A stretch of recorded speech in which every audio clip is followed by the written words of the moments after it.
Thiruvananthapuram NDA സ്ഥാനാർത്ഥി രാജീവ് ചന്ദ്രശേഖറിന് വേണ്ടി vote തേടി സ്ഥാനാർത്ഥിയുടെ കുടുംബവും ഭാര്യ അഞ്ജു, മകൻ വേദ് എന്നിവർ നെയ്യാറ്റിൻകരയിലെ വനിതാ തൊഴിലാളികൾക്കിടയിലാണ് വോട്ട് തേടി ഇറങ്ങിയത്. പരസ്യപ്രചാരണത്തിന്റെ അവസാന മണിക്കൂറിൽ NDA സ്ഥാനാർത്ഥി രാജീവ് ചന്ദ്രശേഖറിന്റെ ഭാര്യ അഞ്ജുവും മകൻ വേദും കുടുംബനാഥന് വോട്ട് തേടി ഇറങ്ങിക്കഴിഞ്ഞു. നെയ്യാറ്റിൻകരയിലെ വോട്ടർമാർക്കിടയിലാണ് സ്ഥാനാർത്ഥിയുടെ ഭാര്യയും മകനും സജീവമായത്. തിരുവനന്തപുരത്തിനായി രാജീവ് ചന്ദ്രശേഖർ വിഭാവനം ചെയ്ത സമഗ്ര പദ്ധതികളടങ്ങിയ വികസന രേഖയുമായി ഇവർ വനിതാ വോട്ടർമാർക്കിടയിൽ ഇറങ്ങുകയായിരുന്നു.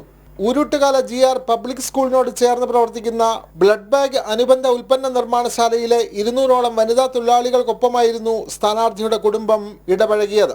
തിരുവനന്തപുരത്തിനു വേണ്ടി കഠിനാധ്വാനത്തിലാണ് രാജീവ് ചന്ദ്രശേഖരെന്നും വികസന ലക്ഷ്യം ഉപേക്ഷിച്ച് ഇവിടം വിട്ടു പോകില്ല എന്നും അഞ്ജു പറഞ്ഞു.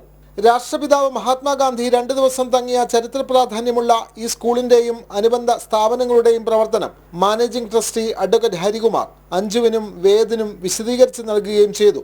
ഉൽപാദനശാലയിലെ ജോലി കഴിഞ്ഞിറങ്ങിയ വനിതകളോട് വീട്ടുവിശേഷങ്ങൾ ചോദിച്ചറിഞ്ഞും സൗഹൃദം പങ്കുവച്ചുമാണ് സ്ഥാനാർത്ഥിയുടെ ഭാര്യയും മകനും യാത്രയായത്. ജനം, തിരുവനന്തപുരം.